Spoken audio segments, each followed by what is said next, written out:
Oh. Didn't see you there.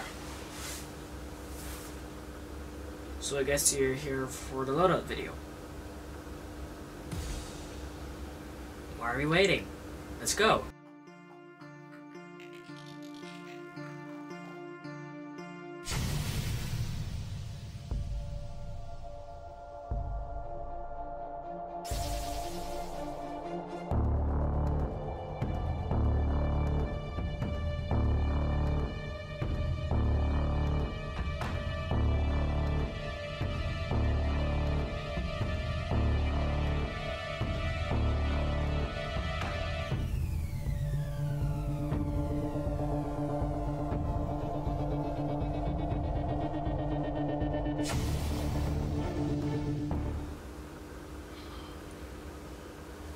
So today I'll showcase you my current CQB loadout as of 2018.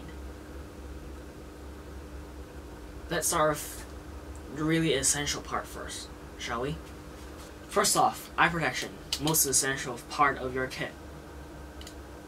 A pair of ESS crossbows does the trick most of the times.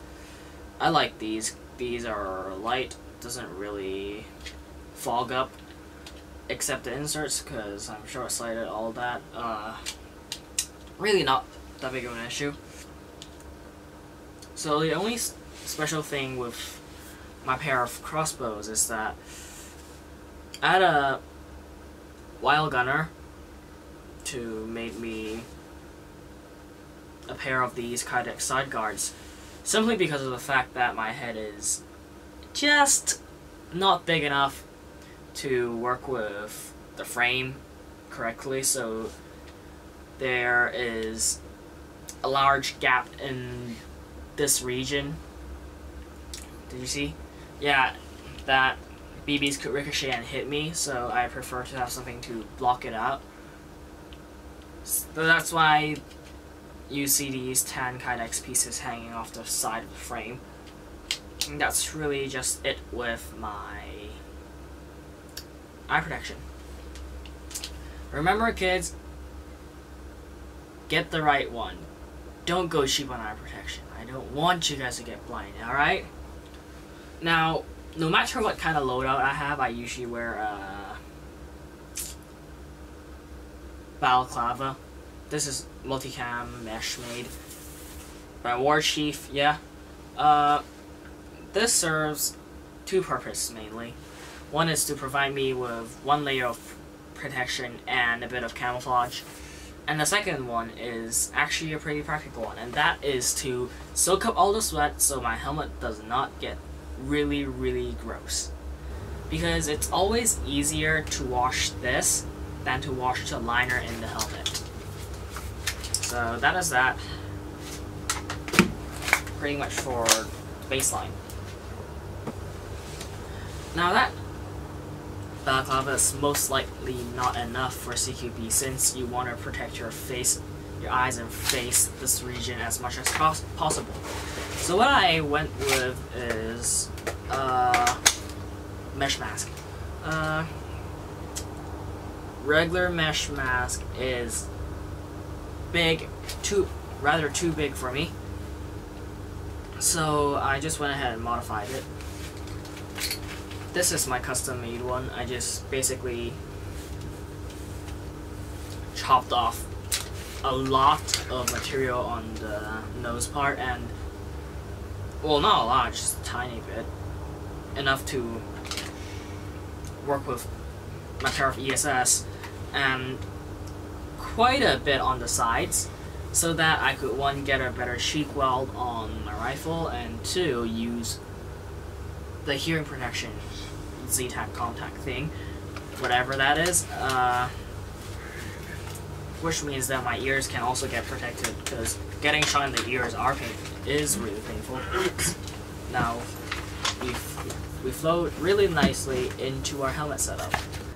This is my Emerson Fast helmet setup. It's a bicycle helmet and liner with a bit of a foam insert. I ripped off a bit of foam from my older Mitch helmet, and I just stuck it on here because the bicycle inners still isn't small enough for me. So that's why, really.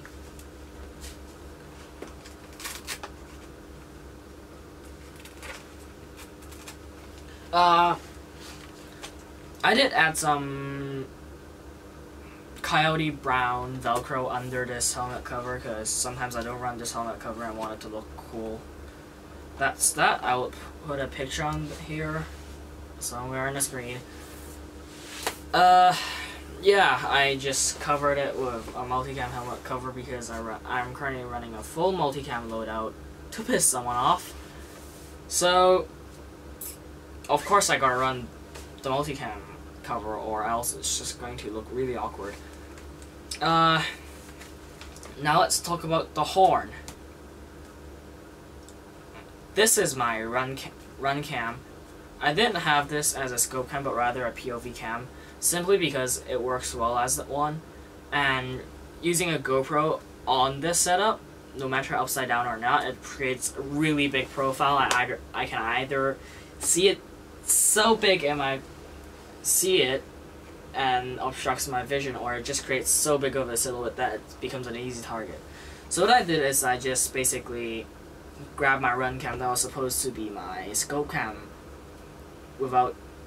and changed the lens back to its stock one, added a piece of Lexan on it, and then turned it into a POV cam. Now, rigged up to it is again, Emerson Mohawk MK1 clone. I had my spare batteries, well, not spare batteries, rather power bank for my run cam in it, and on the back of it I did have a reflective Hong Kong flag patch because, well, you know, I live in Hong Kong and someone shines a light IR visible on the back of my dome, sees this and instantly knows that's me. Just FFID stuff with all. Now, the interesting part is that you see I run these Z-Tac contacts. Should be normal, but you realize that I couldn't really pull them out, and that's because I added some bungee inside it so that it would conform to my head better and create a better retention so it doesn't just flop out on itself. This means that I couldn't really just pull it back out anymore, but that's fine because when I wear it I can just push them out and slip my head in. And then, finding your strap, buckle up. Hassle-free.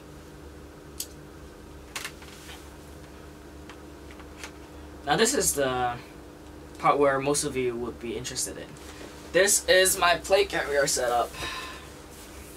Now, as you all know that I'm a great fan of minimalist plate carrier setups with a bit of a plus touch, so that I carry a bit more stuff. So let's start with the front panel first. This is a JPC 2.0. JPC, not 2.0, Jesus Christ, I don't own a 2.0, god damn it. I really wish I would. JPC M by TM, M size by TMC. I just added shoulder straps from a 1694 from a friend, which he just promptly decided to throw it away because it's practically useless for him. So I just basically got these shoulder straps and some other mag pushes and stuff off of that vest and just toss it away because that's practically useless. It's too big. Now, up front you would see my Emerson 10-speed clone, you could say. Again, it's just elastic materials magazine pouch, triple magazine pouches. I don't know. Yeah, I ran these Magpul PMAG clones because PTS doesn't make them anymore, so you gotta really go ahead and find them. And I run Magpuls on it, legit Magpul. That's where their name came from, because it's easier for me to just draw a mag out this way. Now, as you can see, I run 2 of my mags with their bullets towards my right and 1 towards the left, simply because of the way I play CQB. In field ops, outdoor ones, you don't shoot offhand as often, and therefore not have to reload in offhand as often. Therefore, in an outdoor situation, I prefer to run them all with their bullets facing my right hand side. But in CQB, where you're pretty much equally as likely to shoot offhand as strong hand, sometimes you have to reload with your weak hand. So I do have one just facing out the other way, just so that I can reload it faster and all. Because in CQB, I hate to say it, but speed soft is where it's at. So speed is pretty much everything on CQB. Yeah. Now next to it, you can see is a Z-Tac push-to-talk rigged up to a bow fang on the back of it. Because, well, this play carrier also happens to be my winter outdoor play carrier, so didn't bother to take it off. But what I did is that velcroed it on the buckle with customized cummerbund strap, just like this. Can you guys see it? Yeah. Basically, it's velcroed on. I also have the same patch of velcro on the other side of the buckle. So that's that for the front.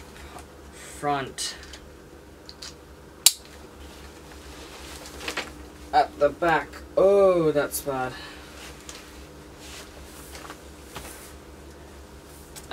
On the back, I had an Emerson, not sure what this back panel is called. I just call it an assault panel. What it does is it gives me space for magazines and radio, as well as a GP pouch for whatever I want. At the rear, 3 mag pouches, I had 2 mags and the radio. I pretty much never use a radio. I just never bothered. In CQB, I just never bothered to take it out. But the 2 magazines are buddy mag and refills, because in an unlikely situation that I or my friend runs out of ammo on their AR-15M for whatever, just take it. I could probably just get my hands back and I just pull them out, or if my friend really needs it, they can just rip it off my back. In the GP pouch, I usually store miscellaneous gear that I bring to games. For example, this balaclava and this pair of gloves. These are Mechanics half-fingered gloves. I really like them. They are slightly bigger than my hands should be, but served me well for 2 years. Provides good enough protection for knuckles, and because it's not full finger gloves, gives you still retain the dexterity. Just bear in mind that when your fingers get shot, it does not provide full protection. So once I got shot in it was my left pointer finger, and that was painful as hell. So let that be a lesson, but I still run this because, yeah, that's a really, really rare incident, which I think that's once in a lifetime, really. So that's that.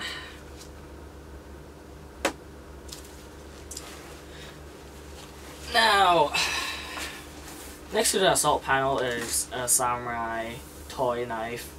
Just my little brother wants me to have one because we can just do sword fight. I basically just filled it with glue and added chopsticks to make it more rigid, and yeah, basically serves as a kind of a joke melee toy just to mess with people. Or whenever you challenge me to a sword duel, I will probably use this to fight you. And maybe, maybe not, if you have the guts. Oh, the back plate. This back plate was a core ice plate. A friend, it was secondhand from my friend. I just washed the tubing and all so that it's not all gross and stuff. In CQB I just put cold water, or I just take it out, put water in it, freeze it, and then just use it so it cools my back off during CQB games, because Hong Kong summer gets not really hot, it's just really, really humid, so that is that. And I think that's pretty much for my plate carrier setup. Now, let's talk about my battle belt setup. This is TMC MRB clone Coyote Brown. I changed out the belt material, the outer belt material, because the original one wasn't rigid enough for my taste, and this one is a bit more rigid and stays on me better, retains the holster and mag carriers all better. So that is that. Let's start from my right hand side. First off, I have a custom Kydex holster with a bit of an interesting setup. Let's talk about the holster first. This holster is a custom Kydex holster for my pistol, which I'll talk about later. And yeah, by YLGunner. Solid product. I didn't see an issue on it. We did have a bit of a modification I have to do, mainly because I swapped to a comp and didn't bother to pay another $700 to buy a new one. So I asked him would he modify the holster if I pay him. He basically said that it's a risky operation and he wouldn't charge me for it, but whatever happens, whatever happens. So it happens. The comp fits fine. Just a little bit of a ridge here. No complaints, honestly. Yeah, I covered this with camouflage material myself. Links to my business Facebook page, which I do these for commercial use. If you want to, you can just PM me and get it. Or you, well, send your holster or whatever you want me to cover in camouflage to me, and I'll just camouflage. I'll just put it on for you. It's honestly cloth, so you could do it yourself, but it's easier doing my way. So on the panel setup, it's a Safariland, goddammit, Safariland Molly drop panel, which works similar to a mid-ride but for Molly. I just had the Safariland Kill Us receiver and fork on with the leg strap so that I could use the leg strap mid-ride method without actually going for a belt, because this one doesn't really work with that panel. Now behind that is a Velcro panel for my FMK field maintenance kit for extra ammo refills and stuff, because if I'm in a milsim game and stuff, I'd still use this belt, but I would use a lot more ammo because that's like full 48-hour continuous game in Hong Kong. And you know, I'm really trigger happy, just put it that way. So extra ammo doesn't help, doesn't really hurt.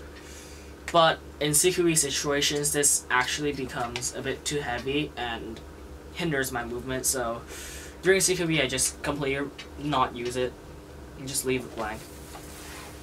Now after that, I had a dump pouch. Forgot the brand, whatever. It has a rigid collar, I just put it that way, with a bungee retention. What this really does is to hold my mags for administrative reload, simply because of the fact that those 10-speed clones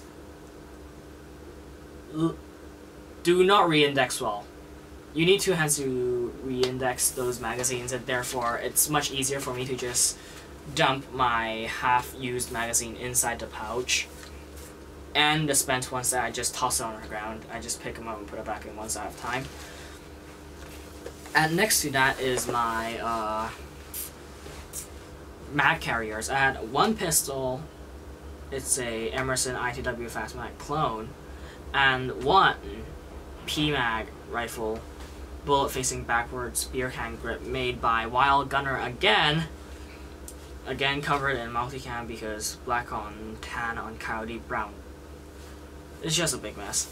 So that's pretty much it for my belt setup, yeah. So after that, let's talk about guns.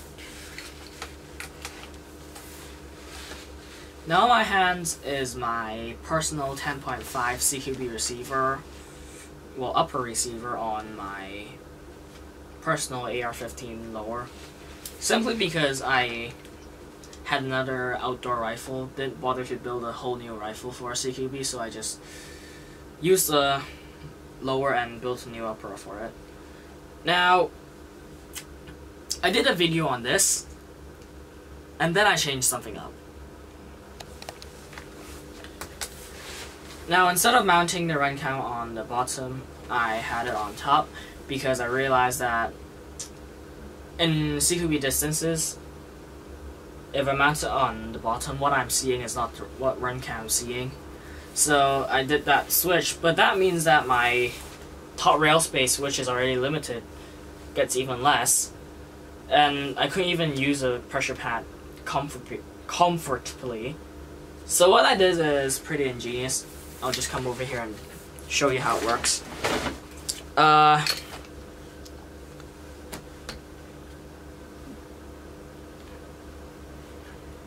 Actually, no. What I did is interesting. So what I did is that I mounted my pressure pad on my on the right, well, not right side, give me a sec,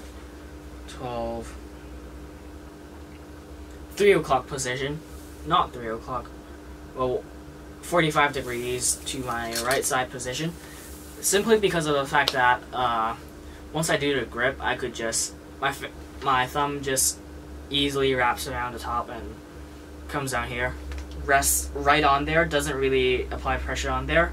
When I need to, is it on? Yes, it's on. Well, when I need to, just press down and I got my light.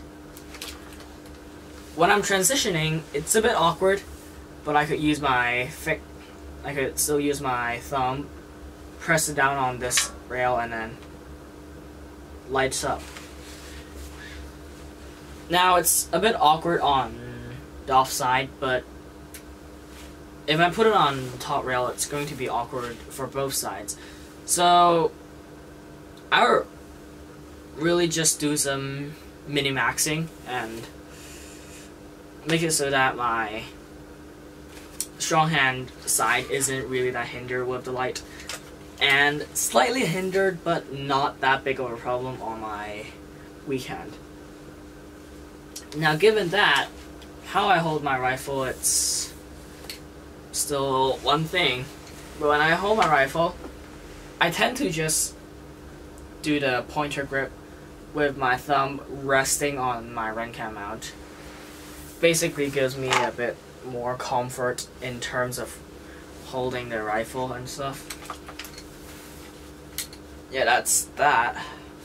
Other than that, there's not much of a change in this setup. Yeah, that's my 10.3 rifle setup currently. May change it up a bit depending on how I feel about it. Now let's talk about the pistol.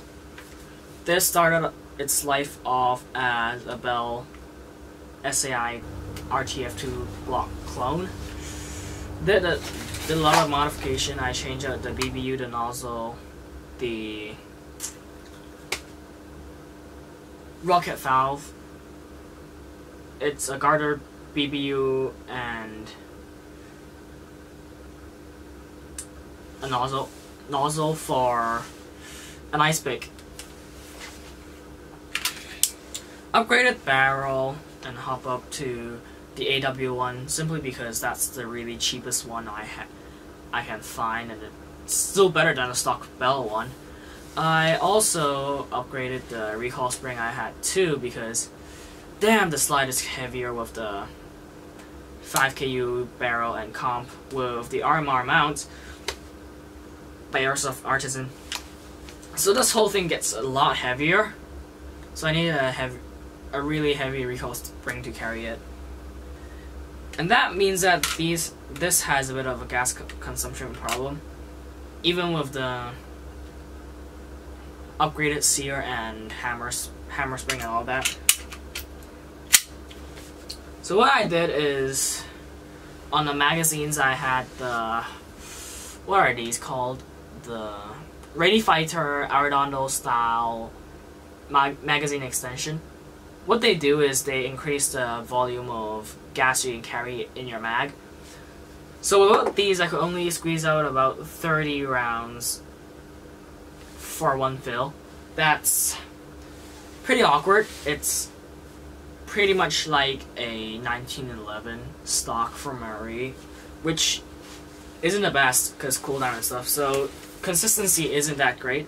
So with the base installed, I could get about 40, 50, even 60 sometimes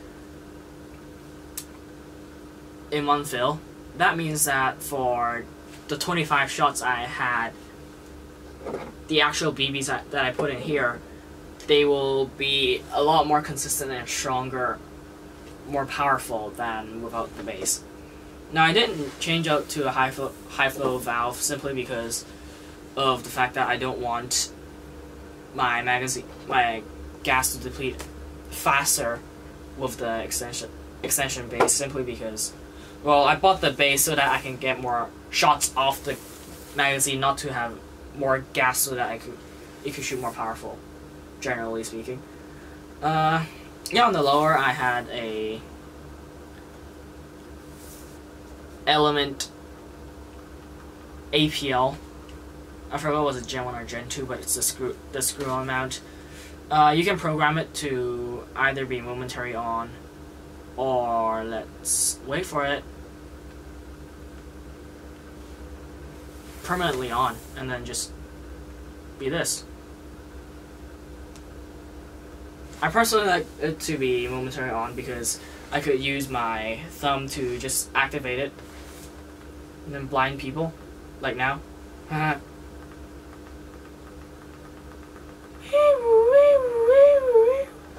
Okay. And then Airsoft Artisan extended mag release, Garden Magwell, and a tan RMR clone, Chinese clone. Holds up recoil pretty well. Now people always ask me why comps on Airsoft Glocks, and they always think that I'm compensating for something.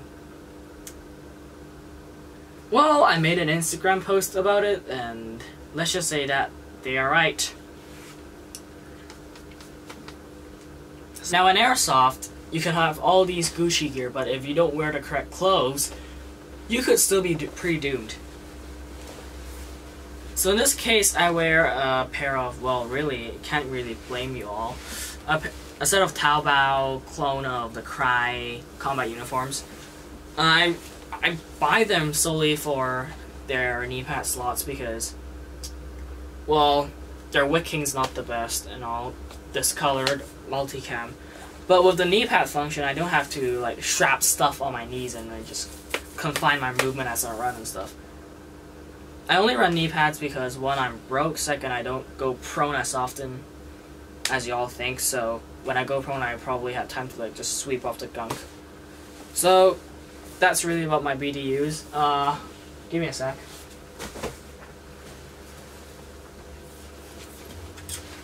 Now on my shirt I do have two patches. One is my Hong Kong patch because, yeah, again, I live in Hong Kong. I'm a Hong Kong permanent resident and all that. So root for my, it's not country. I'm not going to get arrested for that, okay? Okay? Okay. So on the other side I had this Phoenix patch, which was from my Glock 17L purchase. That was nice while it lasted until the outer barrel failed in a spectacular fashion, and I do not want to talk about that at all because that's just sad. So yeah, that's really about it. So that's about it for my 2018 summer CQB loadout. I hope you enjoyed this video as well as your summertime CQB fun. This is Black Ops AF, signing off.